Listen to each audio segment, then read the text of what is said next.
Pourquoi les profils multipotentiels sont toujours frustrés? Il y a un truc qui me fascine chez les profils multipotentiels, c'est leur capacité incroyable à se créer des frustrations.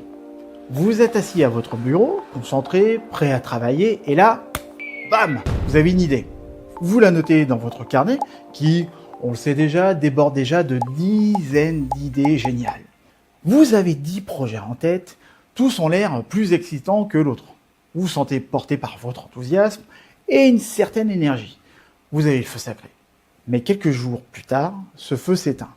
Vous abandonnez l'idée que vous aviez juste avant, vous passez à autre chose, et cette petite voix qui revient encore une fois, je suis bon à rien, je suis nul, je ne termine jamais rien, etc. Je sais que ça vous parle, parce que moi aussi j'ai connu ça. J'ai empilé les frustrations suite à de l'indécision, des abandons de projet ou des remords. Mais laissez-moi vous dire une chose, j'en suis ressorti plus fort. Et vous pouvez aussi faire pareil. La vérité, c'est que votre multipotentialité est à la fois votre plus grande force et votre plus grand challenge. Pourquoi? Parce que vous êtes dans le refus de choisir, car vous avez l'impression que choisir devient presque impossible, que choisir c'est renoncer, et si vous avez peur de choisir et peur de renoncer, alors là, ce sera paralysant.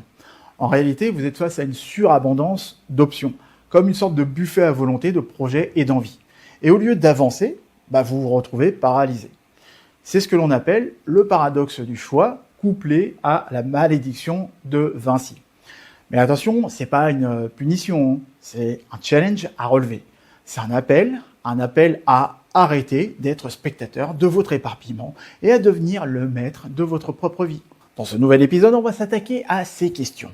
Pourquoi les multipotentiels sont-ils toujours frustrés? Pourquoi tant de personnes brillantes et talentueuses se retrouvent coincées au point mort?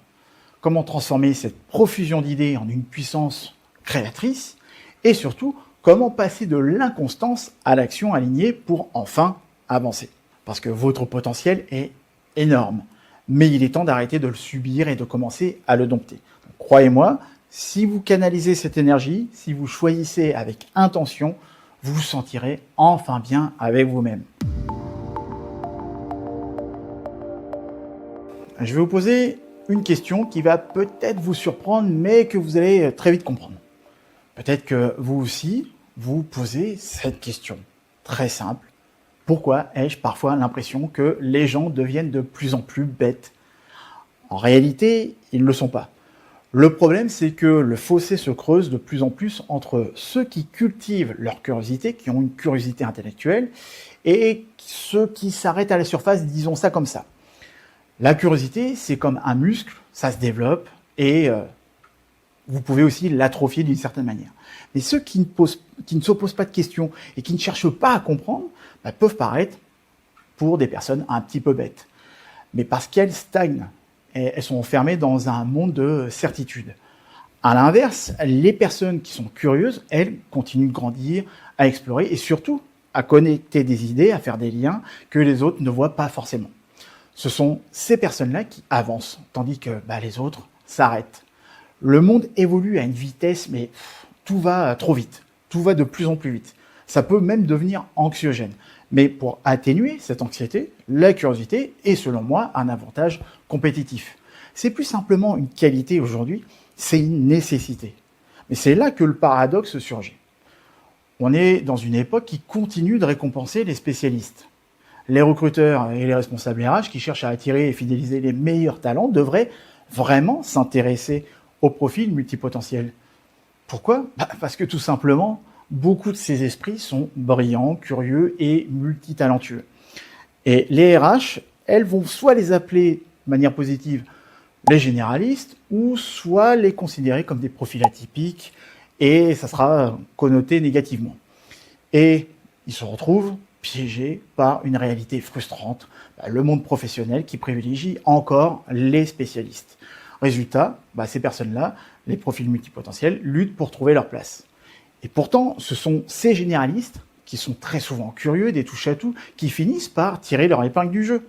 Ce sont eux qui motivent et qui innovent, on va dire, alors motiver les processus d'innovation, on va dire ça comme ça, et qui peuvent aussi, par leur besoin d'améliorer les choses, apporter des approches différentes et proposer quelque chose de complètement transversal en termes de vision. Parce que soyons honnêtes, à l'heure de ChatGPT, Gemini, Claude ou toute l'intelligence artificielle faible qu'on retrouve aujourd'hui, c'est plus seulement l'expertise qui compte, c'est l'agilité mentale et la curiosité.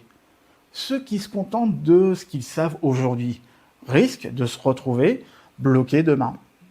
Mais ceux qui cultivent leur curiosité, qui s'ouvrent des possibilités parce qu'ils ont une curiosité intellectuelle, ces personnes-là vont continuer justement à s'ouvrir des portes et vont laisser les autres loin derrière.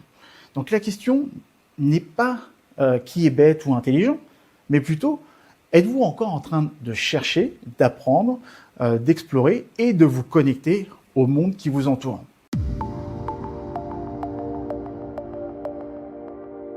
Pourquoi on a ce sentiment de malédiction? Parce que, en fait, notre cerveau déteste les choix infinis. Et croyez-moi, c'est pas qu'une impression. Le psychologue Barry Schwartz, j'en ai déjà parlé dans mes précédentes vidéos, il appelle ça la tyrannie du choix, qui est en lien avec le paradoxe du choix. Plus vous avez d'options, plus vous avez peur de vous tromper. Par résultat, vous ne choisissez pas, vous reculez, vous procrastinez, vous vous paralysez. Et pour les profils multipotentiels, c'est encore plus intense. Vous voyez des opportunités partout. À chaque idée, ça peut être une pépite, quelque chose qui peut vous révéler. Et chaque projet peut être la promesse d'une aventure incroyable. Mais le problème, c'est que trop d'idées tue l'idée. Votre énergie se disperse, votre enthousiasme s'effondre. Et à la fin, vous vous retrouvez avec rien accompli. Vous connaissez ce cycle. Allez, jour 1, j'ai une idée, je suis dans l'euphorie totale, c'est génial, je vais cartonner, etc. Jour 3, il y a le doute qui s'installe. Est-ce que c'est vraiment pour moi? Est-ce que j'ai vraiment les capacités? Vous commencez à poser plein de questions, etc. Et puis ça commence à diminuer. Puis jour 7, alors là, c'est l'abandon total. Vous vous dites, à quoi bon? J'arriverai jamais à tout mener à bien, ou j'arriverai jamais tout court, etc. Bref, écoutez-moi bien. Le problème, ce n'est pas vous. Ce ne sont pas tous vos choix, vos intérêts possibles, les talents multiples que vous avez. Non, vos idées ne sont pas votre faiblesse. Le problème, c'est que vous n'avez pas encore appris à dompter ce potentiel qui peut être explosif et qui sommeille en vous-même. Donc vous ne manquez pas de capacité, vous manquez de clarté. Votre feu intérieur, il brûle fort et il est toujours là. Mais sans focus, il ne fait qu'éparpiller les flammes un petit peu partout. Ce qu'il vous faut, c'est un plan pour canaliser votre énergie, pour transformer vos idées en actions concrètes et vos actions en résultats. Vous avez des talents, vous avez un potentiel, etc. C'est un cadeau. Et votre mission, c'est de maîtriser tout ça dans un premier temps. Et car c'est quand vous aurez appris à maîtriser tout ça et que vous aurez appris aussi à choisir, à prioriser et à avancer avec intention, là, vous pourrez devenir, et j'aime pas ce terme-là, inarrêtable, parce que ça fait vraiment développement personnel. Mais déjà, arrêtez de voir votre curiosité comme un obstacle. C'est votre plus grande force. Alors utilisez-la, mais structurez-la. Et vous changerez la donne. La frustration, c'est l'insatisfaction que ressentent la plupart des personnes qui se reconnaissent dans ce profil multipotentiel. Et c'est pas une malédiction, c'est plutôt un signal. Un signal fort qui vous pousse à vous mettre en mouvement, à chercher quelque chose d'essentiel. Et ce quelque chose d'essentiel, c'est quoi? C'est le sens. Et oui, encore une fois, la question du sens revient. Et je sais que cette quête de sens, peut être douloureuse pour pas mal de personnes. Elle ne vous apporte pas l'équilibre, elle vous met plutôt en tension. Mais écoutez-moi bien, cette tension, elle est nécessaire. C'est le carburant indispensable pour grandir, pour évoluer et surtout devenir la personne que vous voulez vraiment être. Comme l'explique Viktor Frankl, psychiatre et survivant de l'Holocauste, dans Découvrir un sens à la vie, la question du sens de la vie n'est pas une question à poser. C'est une réponse à donner par nos actions. La vérité, c'est que le sens de votre vie ne se trouve pas en vous asseyant pour réfléchir pendant des heures. Il ne se construit rien dans l'inaction. Tout se construit justement dans l'action, dans ce que vous faites, dans ce que vous vivez. Quand vous créez, quand vous aimez quelque chose, quand vous vous battez pour quelque chose qui compte, même quand vous souffrez et que vous vous relevez. Et le sens, c'est que vous vous donnez vraiment à fond dans ce que vous faites. C'est ce qui vous donne envie de vraiment vous lancer. C'est une pulsion de vie, comme le dit Nicolas Trub dans cette interview. La seule chose qui est vraiment précieuse, à mon avis, c'est la pulsion de vie. C'est ça qui me tient, c'est la pulsion de vie.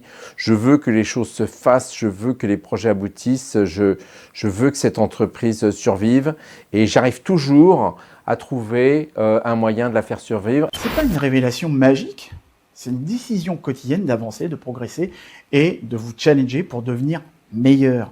Et si j'étais resté salarié, je me serais retrouvé coincé dans une vie qui ne me convenait pas, qui ne me ressemblerait pas, je vais y arriver. Et c'est quand je me suis dit que, en fait, rien ne me limitait à une seule expertise.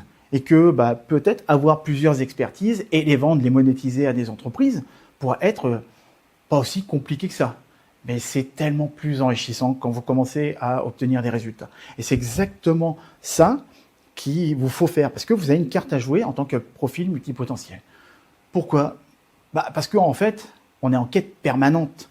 On a besoin de se réaliser. Abraham Maslow, donc le père de la pyramide de Maslow, la pyramide des besoins, appelait ça le besoin de se réaliser. C'est le désir de devenir tout ce que vous êtes capable de devenir. Vous voyez où je veux en venir? Vous avez en vous ce feu sacré, ce feu intérieur qui vous anime. Et cette frustration vous pousse à chercher plus loin. C'est pas un frein, c'est votre plus grande force. Vous êtes peut-être fragmenté, plein de contradictions, avec un cerveau qui part un petit peu dans tous les sens, toutes les directions, mais c'est en apprenant à intégrer toutes ces dimensions que vous allez construire un vous stable, puissant et vraiment aligné. Donc vous n'êtes pas perdu, vous êtes en construction. Comme je suis actuellement, car je ne me satisfais jamais de mes projets, de mes évolutions, de mes résultats, etc. Chaque idée, chaque projet, chaque échec est une brique pour bâtir la personne que vous êtes destiné à devenir. Alors oui, le chemin est difficile, oui, ça sera compliqué, mais parce que vous avez ce désir en vous, vous êtes un bâtisseur de sens, du propre sens qui vous définit. Donc transformez toutes ces frustrations en action, vos tensions en puissance, en carburant, appelez ça comme vous voulez, et vous verrez que cette quête, c'est loin d'être un fardeau, et c'est ce qui vous rendra exceptionnel.